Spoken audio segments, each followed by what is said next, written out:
weekly command: take one thing off your plate. Trust me, it'll help you accomplish more.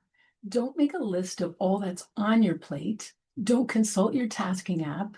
Just think about it for a minute. What is taxing you?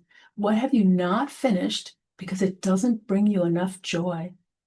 What are you doing that takes time away from what you should be doing or could be doing? Remove that.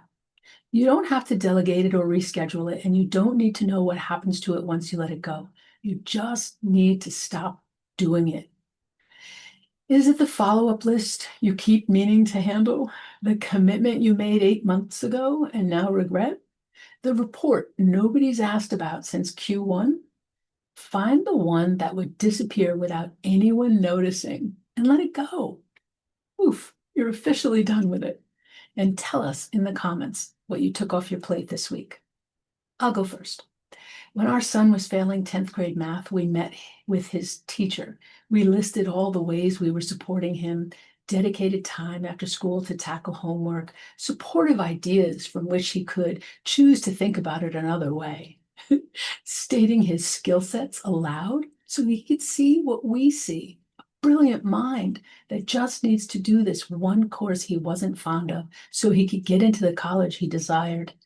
None of it was working, or we wouldn't have been in front of his teacher. But the teacher said something that stuck with us to this day. It's grown into a meme we use often.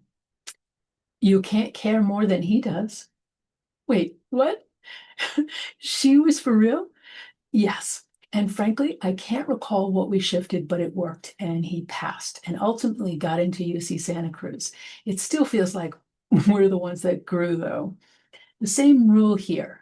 I couldn't care about that math grade more than he did. The caring had to move to him before anything changed. What's on your plate works the same way. If you're the only one still carrying an unfinished task, it's not a commitment anymore. It's a heavy weight no one asked you to hold. Set it down and see who or what was actually supposed to pick it up. Or let it rot somewhere. Who cares? Just take one thing off your plate this week and do it now. I removed 3 pieces from my chief of staff agent. Every morning a brief would arrive on my desk and I'd literally ignore 3 things I trained it to put in front of me for tackling. But I was the trigger for them being completed. Whose bright idea was that? And I don't want to make time to figure out an automated trigger behind each of the 3 items. I just removed them from the agent, took them off my plate, and poof, my focus isn't split when I think about all that I'm not accomplishing. I'm staying grounded on what brings me joy. You're next. And do share. Let's make it an extraordinary week, shall we?